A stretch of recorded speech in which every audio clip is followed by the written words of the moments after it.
सीमा हैदर और एपी सिंह ने अपने आप को स्मार्ट समझते हुए कुछ इस तरह के कारनामे अंजाम दे दिए हुए हैं जिसके बाद से सीमा को पाकिस्तान डिपोर्ट किया जा सकता है।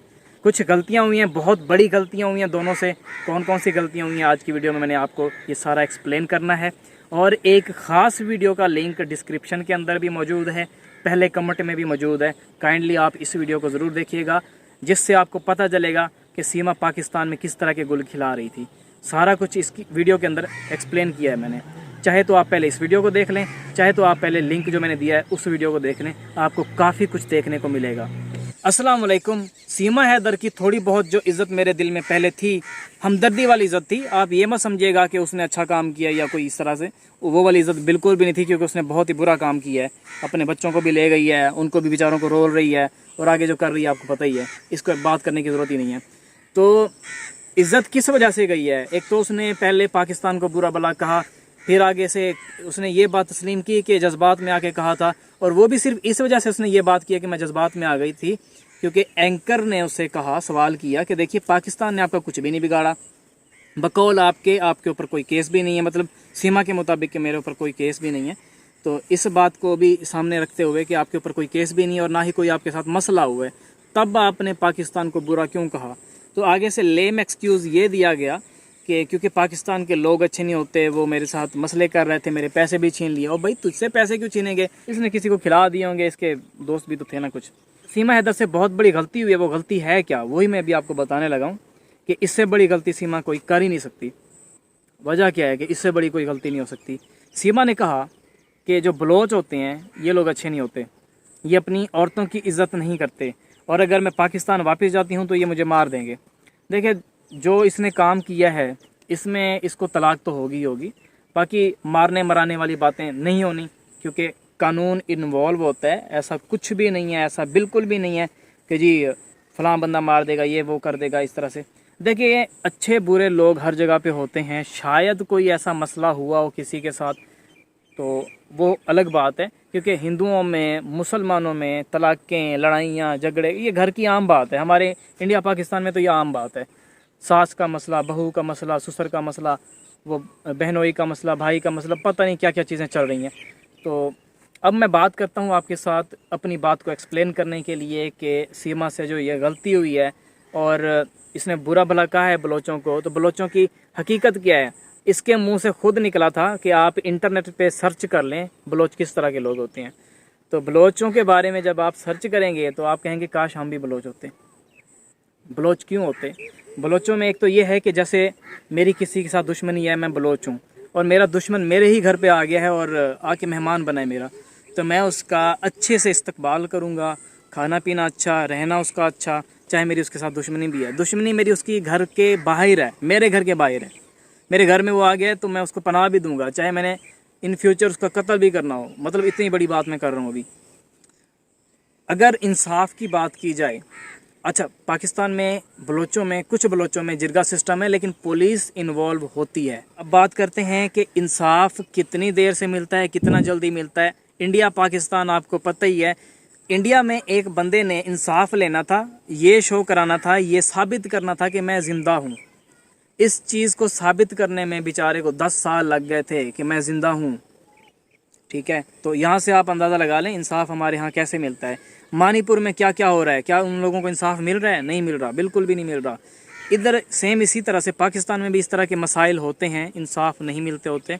तो जिरगा सिस्टम अच्छी चीज़ है मेरी नज़र में। इस तरह से अच्छा है कि अगर जो इंसाफ देने वाला है, जो बात करने वाला है, अगर वो अच्छा है, सही से इंसाफ कर रहा है, तो ये जिरगा सिस्टम बहुत अच्छा है। हमारे यहाँ बलोचों में ये जिरगा सिस्टम होता है। बलोच होते कैसे हैं पहले तो ये बात कर लेते हैं। आप इंटरनेट पे सर्च करेंगे आपको अच्छा मिलेगा। एक वाक़या सुनाता हूँ मैं आपको, बड़ा ही इंटरेस्टिंग वाक़या है जो कि मैंने सोचा हुआ था कि आपको ज़रूर बताऊँगा। 2005 में 3 फरवरी 2005 डॉक्टर शाजिया अख्तर रात के 2 बजे अपने रूम में सोई हुई थी। अचानक से दरवाज़ा खुलता है और एक बंदा आता है, गन पॉइंट पे उनके साथ ज़्यादती करता है, रेप करता है और चला जाता है। अगले दिन सुबह होती है। ये इन शॉर्ट फॉर्म में आपको बता रहा हूँ क्योंकि पूरी स्टोरी सुनाऊंगा बहुत ज़्यादा टाइम लग जाएगा, तकरीबन 20 मिनट की फिर एक वीडियो बन जाएगी। तो इससे अच्छा है कि शॉर्ट फॉर्म आपको बता दूँ। तो वो बंदा ज़्यादती करके चला गया। सुबह हुई, जो हॉस्पिटल का अमला था, जो वहाँ पे बड़े डॉक्टर्स थे, उन्होंने ज़बरदस्ती डॉक्टर शाजिया अख्तर से साइन करवाए। मेरे साथ रात को कोई बंदे आए थे, उन्होंने डकैती वगैरह की है, सामान उठाया और चले गए हैं, ठीक है, और साइन करवा लिया। और मैं इनके ख़िलाफ़ कोई भी एक्शन नहीं लेना चाहती। साइन करवाए और कराची भेज दिया। कुछ ही दिन बाद डॉक्टर शाजिया अख्तर से कहा गया कि आप पाकिस्तान छोड़ के चली जाएं, और उनको ज़बरदस्ती लंदन भेज दिया गया। कुछ ही दिन में वाक़े की इतला मिली नवाब अकबर बुगटी को। नवाब अकबर बुगटी जो थे वो उस पूरे इलाके के एक तरह से आप कह सकते हैं कि सरदार थे। तो उनको जैसे ही पता चला, उन्होंने फौरी तौर पे इस चीज़ की इंक्वायरी करवाई। और नवाब अकबर बुगटी भी लंदन से पढ़े हुए हैं और काफ़ी अच्छे पढ़े लिखे आदमी थे। उनको पता चला कि आर्मी का एक बंदा इन्वॉल्व है इस सारे मामले में, उसी ने ये सारा कुछ किया है। तो परवेज़ मुशर्रफ साहब से कांटेक्ट किया गया, उनको बताया गया। परवेज़ मुशर्रफ ने कोई ख़ास एक्शन नहीं लिया। एक बार फिर से कहा गया कि काइंडली आप इस चीज़ की इंक्वायरी करवाएं और जो भी लोग इसमें इन्वॉल्व हैं उनको सज़ा दी जाए, उनको फांसी दी जाए। तो अब ये चीज़ क्योंकि ऊपर के लोग इन्वॉल्व थे, कैसे पॉसिबल हो सकती थी फांसी वगैरह। और नवाब अकबर बुगटी ने कहा कि या तो वो बंदा फिर अगर सच्चा है तो अंगारों पे चल के दिखाए, क्योंकि यहाँ पे ये चीज़ है, अंगारों पे चल के दिखाना पड़ता है। तो नहीं पेश किया गया उस बंदे को। फिर नवाब अकबर बुगटी ने कहा कि आपके जो सुई, क्योंकि सुई से गैस निकलती है ना, सुई गैस पाकिस्तान में ये नाम बड़ा मशहूर है। गैस एक इलाके से निकलती है, उस इलाके का नाम सुई है। तो ये जो हॉस्पिटल था, उस हॉस्पिटल का नाम भी सुई था जहाँ पे ये सारा वाक़या हुआ था। तो वहाँ पे सुई के मकाम पे जाके, जहाँ पे ये प्लांट वगैरह लगे हुए थे, जहाँ पे ये गैस निकल रही थी, तो उस जगह पे जाके कुछ रॉकेट फायर किए गए नवाब अकबर बुगटी के लोगों की तरफ से, क्योंकि उन्होंने कहा था कि आप जाके अब खुद ही एक्शन लें, जब तक हुकूमत खुद एक्शन नहीं लेती इस चीज़ का। क्योंकि एक औरत के साथ इतना बड़ा हादसा हुआ है, एक औरत के साथ वहाँ पे उनके इलाके में, बलोचों के इलाके में रेप हुआ है और उसको इंसाफ नहीं दिया गया, बल्कि उसको भेज दिया गया है लंदन। तो हम कैसे चुप रह सकते हैं? इस चीज़ का एक्शन फिर जो परवेज़ मुशर्रफ साहब हैं उन्होंने कुछ इस तरह से लिया कि वहाँ पे अटैक करवा दिया। तकरीबन 30 बंदे भुगटियों के मारे गए। ये उस वक्त की बात है, 2005 के बाद ये सारे मामले हुए हैं। फिर क्योंकि इतना फ़ौज को भी भेज दिया गया था वहाँ पे, और फ़ौज ने आके वहाँ पे इन अमन की कोशिश की अपने हिसाब से कि वहाँ पे किसी तरह से अमन कायम हो जाए। और क्योंकि कराची और लाहौर जो हमारे बड़े बड़े शहर थे, गैस ना मिलने की वजह से, गैस ना आने की वजह से तकरीबन बंद हुए पड़े थे। गैस की वहाँ पे किल्लत चल रही थी, क्योंकि सारी गैस कहाँ से आ रही थी? सुई से आ रही थी, सुई के मकाम से। तो क्योंकि काफ़ी ज़्यादा फ़ौज वहाँ पे आ गई, नवाब अकबर बुगटी को अपना इलाका छोड़ के पहाड़ों में छुपना पड़ा। फिर आर्मी ने एक्शन लिया और कुछ ही दिन के अंदर नवाब अकबर बुगटी को ढूंढ लिया गया। और कहा यह जाता है कि उनका मर्डर किया गया था, वो इसलिए कि गार में वो छुपे हुए थे और गार से निकलते हुए गार का ऊपर से पत्थर गिरा और उनकी डेथ हो गई। तो ये कोई भी इस चीज़ को मानने को तैयार नहीं है कि ऐसा हो ही नहीं सकता।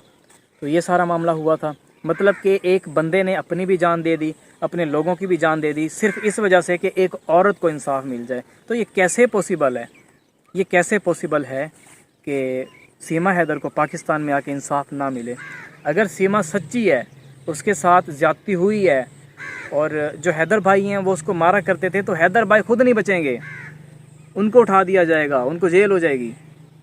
हमारे यहाँ जब जिरगा लगता है, जो फ़ैसला होता है, तो वो फ़ैसला कोर्ट में भी जाता है। कोर्ट वाले जो जज होते हैं वो उस फैसले को देखते हुए फिर अपना फ़ैसला भी सुनाते हैं कि ये इन्वेस्टिगेशन सरदारों ने की थी, और फिर पुलिस जो इन्वेस्टिगेशन करती है उसको भी सामने रखा जाता है, उस हिसाब से फिर फ़ैसला होता है। और ये कुछ इलाकों में होता है, आप ये नहीं कह सकते कि पुलिस जो है वो सरदारों के अंडर ही काम करती है, ऐसा कुछ भी नहीं है। जस्ट कुछ इलाकों में ऐसा किया जाता है, क्योंकि बड़े जो सरदार होते हैं उनकी इज़्ज़त होती है। फॉर एग्ज़ाम्पल, मुझसे कोई मसला हुआ है, मैंने किसी को मारा है, थप्पड़ मारा है, कुछ भी किया है, तो वहाँ पे क्या होगा? अगर सरदार मुझसे पूछेगा तो मैं सही सही बताऊँगा, अगर कोई पुलिस पूछेगी तो मैं उसको बताऊँगा ही नहीं।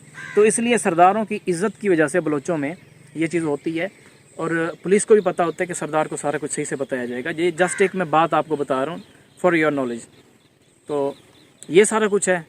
अब क्योंकि सीमा हैदर ने ये बात कर दी हुई है, अगर वो पाकिस्तान डिपोर्ट हो के आती है तो सबसे पहले बलोच उसको अपने जिरगे में बिठाएंगे कि बीबी आपने ये वाली बात की है, अब साबित करो, हम में क्या कमी है, हमने क्या आपका बिगाड़ा है। और इसके पास कोई इस तरह का डाटा है नहीं, क्योंकि फ़ोन से भी अपनी सारी चीज़ें इसने उड़ाई हुई हैं। पहले इसने कहा था कि अच्छा, अभी एक इंटरव्यू चल रहा है जिसमें एंकर इनके घर बैठे हुए हैं, पीछे ईंटें लगी हुई हैं, सिंपल सा बैकग्राउंड है, ये आप इंटरव्यू ज़रूर देखिएगा। सीमा ने पहले खुद ही कहा था, मानती रही है ना, कि हैदर 80,000 भेजता था, पैसे भेजता रहा है, मतलब बात होती रही है ना, बात होती रही है तो पैसे आते रहे हैं ना। लेटेस्ट इंटरव्यू के अंदर इसने ये कहा है कि हैदर ने हमसे बात ही नहीं की, ये हमसे बात नहीं करता था, इसके पास हमारी तस्वीरें भी नहीं होंगी, मतलब सारा कुछ से इसने इनकार किया है। और ढके छुपे अल्फाज में भी इनकार किया है, वैसे भी इनकार किया है। अपने मौक़िफ़ को ये थोड़ा थोड़ा चेंज करने की कोशिश कर रही है। और जिस तरह से इसने ये हरकतें की हैं, पाकिस्तान के बारे में बुरा भला कहा, बलोचों के बारे में बुरा भला कहा, बाकी चीज़ें भी कर रही है और इंडिया को अच्छा कह रही है। अच्छा, मुझे एक बात आप बताएं, पाकिस्तान को बुरा भला कह रही है, पाकिस्तान ने कुछ बिगाड़ा भी नहीं है, इंडिया को बहुत अच्छा कह रही है, इंडिया में हालांकि अभी भी नहीं गई है, तो क्या आप इस चीज़ को एक्सेप्ट करते हैं कि इंडिया से ये मोहब्बत करती होगी? जो अपने मुल्क की नहीं हो सकी, दूसरे मुल्क की क्या होगी? ये जस्ट मज़े ले रही है। अब अच्छा, एक और भी इसने बात की थी कि इसको क्रिकेट की भावना ही नहीं है। पाकिस्तान में कई लोग इसको क्रिकेट की वजह से जानते हैं कि ये क्रिकेट की बहुत ज़्यादा उतावली थी, मरती थी क्रिकेट के ऊपर। इसकी ख्वाहिश थी कि ये देखने जाए, वर्ल्ड कप देखने के लिए जाए, क्योंकि ये देखेगी, अब इंडिया में रह रही है। वैसे मुझे नहीं लगता देखेगी, क्योंकि हालात इसके लिए इतने अच्छे नहीं हैं कि ये जाके देख भी आए। इंडियन हुकूमत, छोटे बच्चे नहीं बैठे हुए हुकूमत में कि वो ये सोचें कि राखी भेजी है, चलो भाई इसको दे देते हैं नेशनलिटी। ऐसा कुछ भी नहीं है, कुछ भी नहीं मिलने वाला इसको। या तो वापस आएगी या किसी और कंट्री में इसको भेजा जाएगा या इसको जेल होगी। अगर कुछ इसके साथ होता भी है तो मुझे उम्मीद है बच्चे हैदर भाई को दिए जाएंगे। हैदर भाई बहुत जल्दी इंडिया आ रहे हैं, इंशाल्लाह बहुत जल्द आ रहे हैं। तो यही बात मैंने आपसे करनी थी। उम्मीद करता हूँ आज की ये वीडियो आपको अच्छी लगी होगी। ज़्यादा अच्छी लगी है तो चैनल को सब्सक्राइब कर दें, वीडियो को शेयर कर दें, और अगर कुछ बुरा लगा है तो मुझे कमेंट सेक्शन में ज़रूर बताइएगा। अब मिलेंगे हम नई वीडियो में, तब तक के लिए अल्लाह हाफिज़।